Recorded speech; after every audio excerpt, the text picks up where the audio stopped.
그 앞서 그 조악한 사기꾼 정치 브로커의 서신을 사실을 전제로 해서 언급이 되고 있었는데요. 그 사실 그 서신의 내용이 진실성이 있다면은 또 하나 확인해야 되는 게 있습니다. 내용을 인용하자면 그의 이름을 밝힐 수 없는 한나라 당 측 선거 관계자로부터 2007년 대선에 사용되었던 댓글 기계에 대한 구체적 정보를 입수하게 됩니다. 이것은 제 블로그에서도 언급하였고 경찰 관계자들에게도 이야기한 바 있습니다. 그때 비로소 2007년과 2012년 대선의 패배가 이 댓글 기계 부대의 맹활약 때문임을 알게 되었습니다라고 되어 있습니다. 서신을 사실로 전제로 한다면 이명박, 박근혜 대선까지 부정이 있었다는 드루킹의 진술도 진실이 되어야 되는 그런 형국이라는 점 다시 한번 환기하고자 합니다.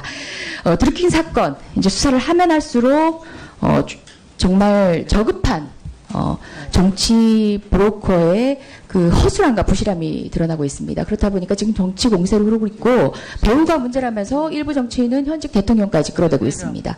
참고인에 불과한 지금 현재 공직 후보자를 특검의 수사 대상이 되어야 한다는 주장마저 있었지요.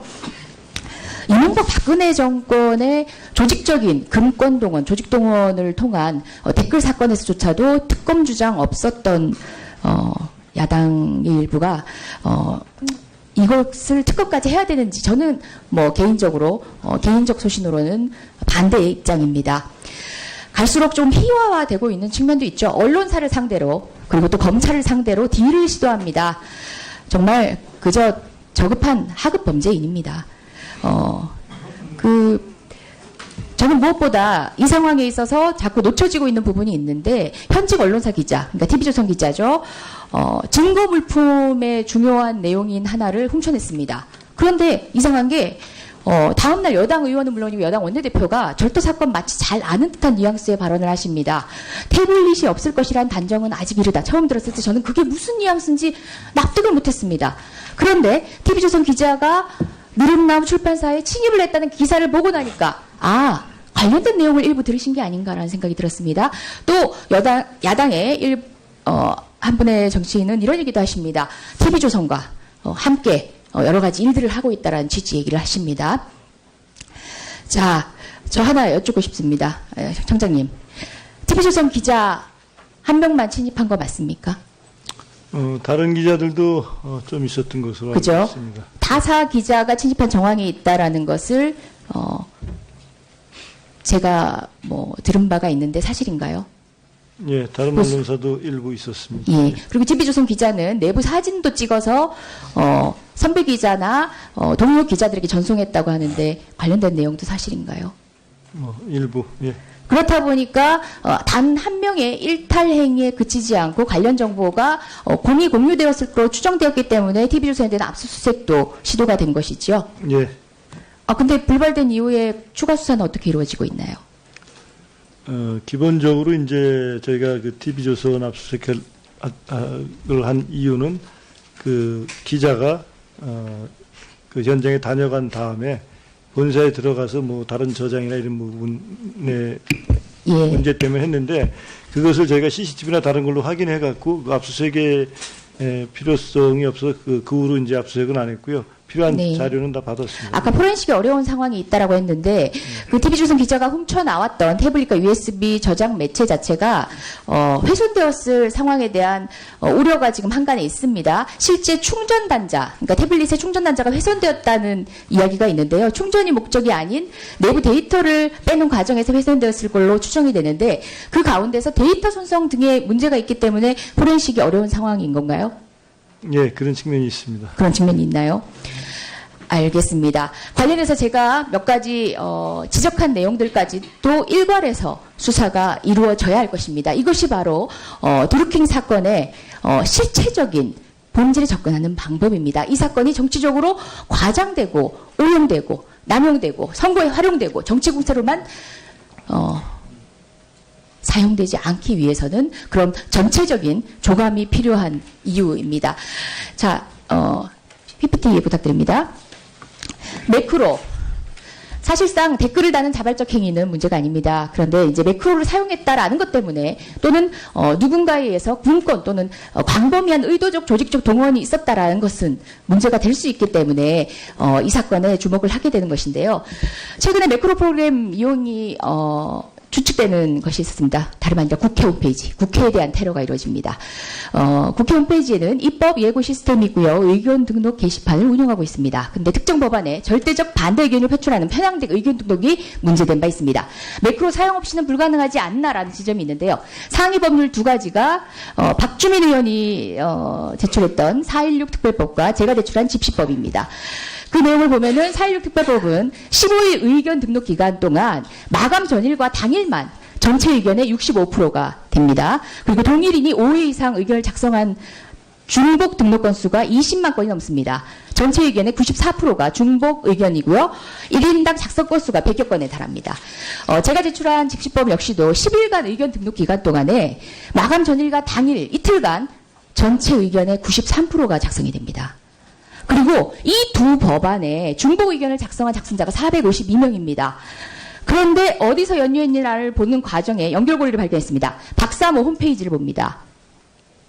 자, 자동으로 입법 반대 등록하는 방법이 있다. 매크로 프로그램 사용 방법. 집에 없을 때도 입법 반대를 올려야 할 때, 아파서, 손이 아파서 힘들 때, 프로그램을 사용해보라 이렇게 돼 있습니다. 박사모와 일베 등 극우 단체들 지난 정권에서 박근혜 정권에서 여러 가지 물적 인적 지원을 받았던 그런 단체들이지요. 그런 단체들이 각종 포털은 물론 언론사 홈페이지에 대한 대규모 테러도 이행되었을 것으로 저는 추정합니다. 왜냐하면 지금 입법 예고 시스템은 사실상 페이지 뷰수가 그렇게 많지 않습니다. 그런데도 이 정도로 동원된 흔적이 있다라면은 기타 많은 대중들이 찾고 있는 포털은 훨씬 더 광범위한 조직적 개입이 있었을 것으로 봅니다. 저는 이것이야말로 여론 왜곡의 정말 본질적인 문제이고 이 부분에 대한 수사까지도 사실상 이번 특검을 논의하는 과정에서 있었어야 하지 않나 싶고 만약 특검의 대상이 되지 않는 한이 경찰 수사가 필요하다는 거죠. 예, 동의합니다. 다 끝났습니까? 말이 빠르다. 유민봉 의원님. 그 나중에 있을 때 이야기해 주세요. 예, 예. 네네. 자, 다음 수고하셨습니다. 이재정 의원님. 빨리 한다고 무슨 다음은 박순자 의원님이십니다. 네. 네, 안산 단원을 박순자 의원입니다. 앞서 의원님들이 질의하신 거는 제외하고 질의를 좀 드리겠습니다. 우리 이철성 총장님, 네. 지금 드루킹 수사가 4개월째 혐의만 떠오르고 성과는 미미합니다. 그렇죠? 그래서 경찰, 또 김경수 전 의원, 청와대, 드루킹 수사 삼각이 그 커넥션 그 의혹이 제기되고 있습니다. 그 이유는 작년 2017년 1월부터 5월까지 드루킹 일당 대선 후보 비난 댓글 활동을 시작해서 기사 1만여 건을 작업을 합니다. 그리고 2017년 6월에는 드루킹 그리고 김경수 전 의원에게 도모 변호사가 오사카 총영사 임명 청탁을 하게 됩니다. 그리고 11월 김경수 전 의원 드루킹의 청탁 무산을 전달하고 2018년 3월 18일 드루킹 전 경수 의원에게 추천 지켜보겠다. 20일쯤 언론에 공개하겠다. 이렇게 얘기를 하고 또 3월 21일 경찰 드rum나무 출판사 압수수색을 합니다. 드루킹 체포를 하게 되죠, 총장님. 예. 그리고 백원호 민정비서관, 청와대 민정비서관 도모 변호사에게 면접 보자 전화를 했습니다. 그렇죠? 그렇게 네. 언론을 통해서 저도 그 부분은 알았어요. 네. 예. 그리고 3월 28일 백원호 비서관 도 변호사에게 만나서 드루킹의 인사청탁 배경 조사를 하게 됩니다. 그리고 지난 4월 20일 민정수석실 드루킹 송인배 제1부속 비서관 접촉을 인지하게 됩니다. 그리고 경찰 드루킹 김경수 전 의원 시그널 대화방을 공개하게 됩니다. 그리고 첫 소환 방침을 밝히게 됩니다. 맞죠, 청장님? 예, 의원님 말씀하신 그건 예. 네, 그래서 경찰 김경수 전 의원 청와대와 수사 내용을 공유하면서 드루킹 수사를 진행한 것이 아니냐라는 의혹이 제기되고 있습니다. 그 이유는 청와대가 처음에는 아무 관련이 없다고 했다가 백원호 민정비서관이 청와대에서 만났다고 밝혔습니다. 그리고 4월 20일 청와대 송인배 제1부속 비서관이 접촉을 인지했다고 또 밝혔습니다. 이것은 댓글 조작 일반 자원봉사자를 뛰어넘는 한참 뛰어넘는 일이 아닐 수 없습니다. 그래서 서울경찰청과 드루킹 측 증언에 따르면 드루킹은 지난 2월 22일 김경수 전 의원을 찾아가 일본 오사카 총영사 청탁이 왜 무산되었는지 따지면서 두 사람 간 언성을 높여 다툰 바가 있습니다. 그리고 3월 17일 드루킹은 김경수 전 의원에게 약속을 지켜보겠다고 했고 17일 날은 또 김경수 전 의원에게 또 내용의 메시지를 보낸 후에 다음날 김경수 전 의원의 불법적인 일들에 대해서 3월 20일쯤 언론에 털어놓겠다고 알렸습니다. 그로부터 3일 뒤에 21일 오전 9시에 경찰이 드럼나무 출판사를 압수수색했고 드루킹은 체포됩니다. 같은 날 백원우 민정비서관은 드루킹의 면접 대상인 도모 변호사에게 면접 보자 전화했고 같은 달 28일 백 비서관은 도 변호사를 불러서 드루킹 인사청탁 배경을 조사하고 그러다 보니까 김경수 전 의원 그리고 경찰 그리고 청와대가 우연찮게도 드루킹을 상대로 동시다발적인 삼박자의 그 대응에 나선 모습입니다.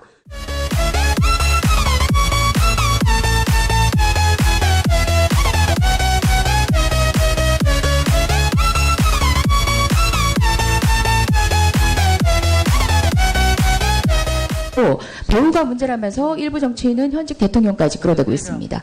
참고인에 불과한 지금 현재 공직 후보자를 특검의 수사 대상이 되어야 한다는 주장마저 있었지요. 이명박 박근혜 정권의 조직적인 금권 동원, 조직 동원을 통한 댓글 사건에서조차도 특검 주장 없었던 야당의 일부가 이것을 특검까지 해야 되는지 저는 뭐 개인적으로 개인적 소신으로는 반대의 입장입니다. 갈수록 좀 희화화되고 있는 측면도 있죠. 언론사를 상대로 그리고 또 검찰을 상대로 딜을 시도합니다. 정말 그저 저급한 하급 범죄인입니다. 저는 무엇보다 이 상황에 있어서 자꾸 놓쳐지고 있는 부분이 있는데 현직 언론사 기자, 그러니까 TV조선 기자죠. 증거 물품의 중요한 내용인 하나를 훔쳐냈습니다. 그런데 이상한 게 다음날 여당 의원은 물론이고 여당 원내대표가 절도 사건 마치 잘 아는 듯한 뉘앙스의 발언 측면이 있습니다. 그런 측면이 있나요? 알겠습니다. 관련해서 제가 몇 가지 지적한 내용들까지 또 일괄해서 수사가 이루어져야 할 것입니다. 이것이 바로 드루킹 사건의 실체적인 본질에 접근하는 방법입니다. 이 사건이 정치적으로 과장되고 오용되고 남용되고 선거에 활용되고 정치 공세로만 사용되지 않기 위해서는 그런 전체적인 조감이 필요한 이유입니다. 자, PPT 부탁드립니다. 매크로. 사실상 댓글을 다는 자발적 행위는 문제가 아닙니다. 그런데 이제 매크로를 사용했다라는 것 때문에 또는 누군가에 의해서 군권 또는 광범위한 의도적 조직적 동원이 있었다라는 것은 문제가 될 수 있기 때문에 이 사건에 주목을 하게 되는 것인데요. 최근에 매크로 프로그램 이용이 추측되는 것이 있었습니다. 다름 아니라 국회 홈페이지, 국회에 대한 테러가 이루어집니다. 국회 홈페이지에는 입법 예고 시스템이고요. 의견 등록 게시판을 운영하고 있음을 아십니다. 태블릿이 없을 것이란 단정은 아직 이르다. 처음 들었을 때 저는 그게 무슨 뉘앙스인지 납득을 못했습니다. 그런데 TV조선 기자가 느릅나무 출판사에 침입을 했다는 기사를 보고 나니까 관련된 내용을 일부 들으신 게 아닌가라는 생각이 들었습니다. 또 야당의 한 분의 정치인은 이런 얘기도 하십니다. TV조선과 함께 여러 가지 일들을 하고 있다라는 취지 얘기를 하십니다. 자, 저 하나 여쭙고 싶습니다. 청장님. TV조선 기자 한 명만 침입한 거 맞습니까? 다른 기자들도 좀 있었던 것으로 알고 그죠? 있습니다. 타사 기자가 침입한 정황이 있다라는 것을 제가 들은 바가 있는데 사실인가요? 예, 다른 언론사도 일부 있었습니다. 예. 그리고 TV조선 기자는 내부 사진도 찍어서 선배 기자나 동료 기자들에게 전송했다고 하는데 관련된 내용도 사실인가요? 일부. 예. 그렇다 보니까 단 한 명의 일탈 행위에 그치지 않고 앞서 조악한 사기꾼 정치 브로커의 서신을 사실을 전제로 해서 언급이 되고 있었는데요. 사실 그 서신의 내용이 진실성이 있다면은 또 하나 확인해야 되는 게 있습니다. 내용을 인용하자면 그의 이름을 밝힐 수 없는 한나라 당 측 선거 관계자로부터 2007년 대선에 사용되었던 댓글 기계에 대한 구체적 정보를 입수하게 됩니다. 이것은 제 블로그에서도 언급하였고 경찰 관계자들에게도 이야기한 바 있습니다. 그때 비로소 2007년과 2012년 대선의 패배가 이 댓글 기계 부대의 맹활약 때문임을 알게 되었습니다라고 되어 있습니다. 서신을 사실로 전제로 한다면 이명박, 박근혜 대선까지 부정이 있었다는 드루킹의 진술도 진실이 되어야 되는 그런 형국이라는 점 다시 한번 환기하고자 합니다. 드루킹 사건 이제 수사를 하면 할수록 정말 저급한 정치 브로커의 그 허술함과 부실함이 드러나고 있습니다. 그렇다 보니까 지금 정치 공세로 흐르고 있고 관련 정보가 공이 공유되었을 것으로 추정되었기 때문에 TV조선에 대한 압수수색도 시도가 된 것이죠. 예. 근데 불발된 이후에 추가 수사는 어떻게 이루어지고 있나요? 기본적으로 이제 저희가 그 TV조선 압수수색을 한 이유는 그 기자가 그 현장에 다녀간 다음에 본사에 들어가서 뭐 다른 저장이나 이런 부분의 예. 문제 때문에 했는데 그것을 저희가 CCTV나 다른 걸로 확인해 갖고 압수수색의 필요성이 없어서 그 후로 이제 압수수색은 안 했고요. 필요한 네. 자료는 다 받았습니다. 아까 포렌식이 어려운 상황이 있다라고 했는데 그 TV조선 기자가 훔쳐 나왔던 태블릿과 USB 저장 매체 자체가 훼손되었을 상황에 대한 우려가 지금 한간에 있습니다. 실제 충전 단자, 그러니까 태블릿의 충전 단자가 훼손되었다는 이야기가 있는데요. 충전이 목적이 아닌 내부 데이터를 빼는 과정에서 훼손되었을 걸로 추정이 되는데 그 가운데서 데이터 손성 등의 문제가 있기 때문에 포렌식이 어려운 상황인 건가요? 예, 그런